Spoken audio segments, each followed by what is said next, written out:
From the Weather NorCal Command Center, this is your morning update. Kent's Meats and Grocery is much more than a grocery store. We carry a full line of quality meats, local and organic vegetables, and a large variety of fish, Green Mountain Smart Control pellet grills, and a full deli case of sandwiches and side dishes. Well, good morning, everyone. Yesterday afternoon, the National Weather Service decided to issue a fire weather watch for the Sacramento Valley and the surrounding foothills, at least the northern Sacramento Valley. Now, this is going to be in effect for this evening, that is, through Wednesday evening. And there's a reason for that.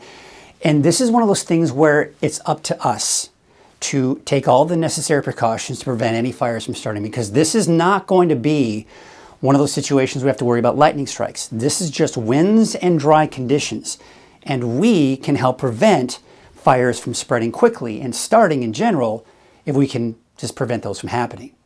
So we got the gusty north winds and low humidity. All right, so let's take a look at the timing of all that and see what's going on with those winds. So here we are this morning, not a big concern. The winds will start to pick up, especially later this evening. What we're noticing by 6 p.m. tonight, we're beginning to see the winds pick up, especially in parts of Tehama County, but even Redding and even Chico could see those gusty winds as well.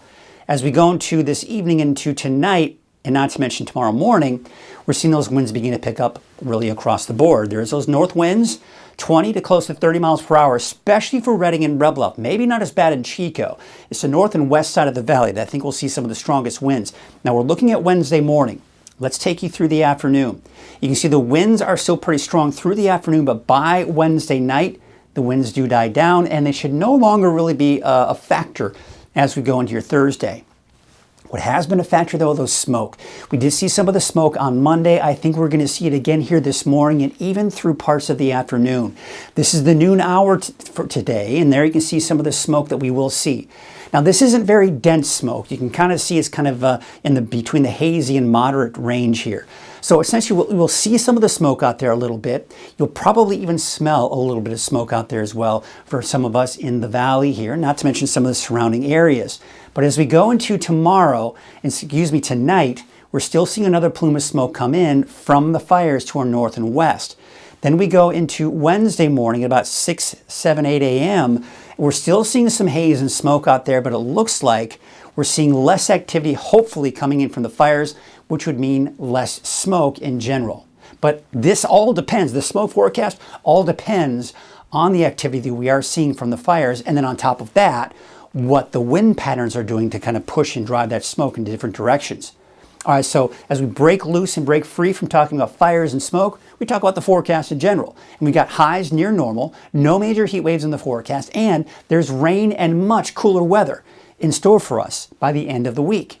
So for today, a little haze, a little smoke, otherwise sunny skies. Temperatures should be in the low to mid 90s in the valley. And for the mountains, yeah, smoky skies once again for Siskiyou and Modoc County. And then off to the eastern mountains, that's where I think most of you are going to be spared from that smoke. So cooler air, this is what we've got our eyes on. This is going to be here by this upcoming Friday. A nice pocket of cooler air moves in.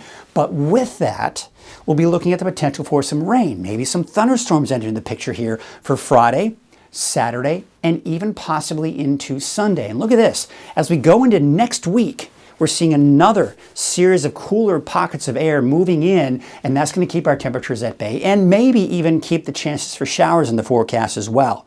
All right, so we take a look at Futurecast. Should be dry through most of the week. Here's this upcoming Thursday at 4 p.m. The clouds are moving in, but we're not necessarily seeing the rain just yet. It's up to our north. We may see a little bit of shower activity for extreme north coast, but otherwise, most of us are going to hold off until Friday.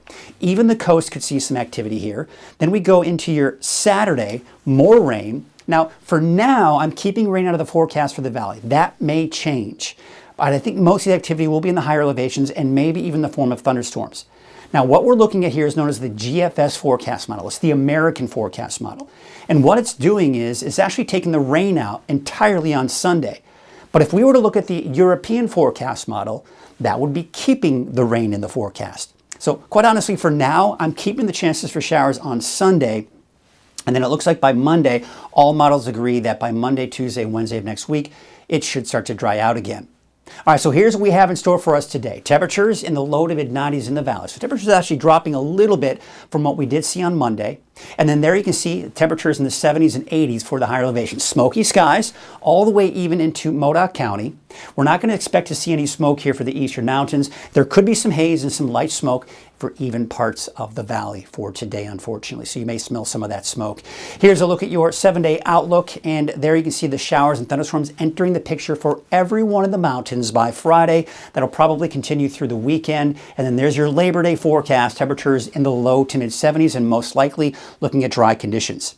Now for the valley, I've included a chance for showers for Friday. For now, I'm keeping it out of the forecast for Saturday, but that may change. If you do have plans for this Labor Day weekend, be sure to keep a close eye on the forecast, especially if you have outdoor plans, because especially Friday, there's a chance for showers, but at least for the valley, the chances do diminish here as we take you through the weekend. And then for your Labor Day, still looking at those mild conditions. I mean, bottom line, at the very least, you can expect to see much cooler temperatures just in time for your Labor Day weekend.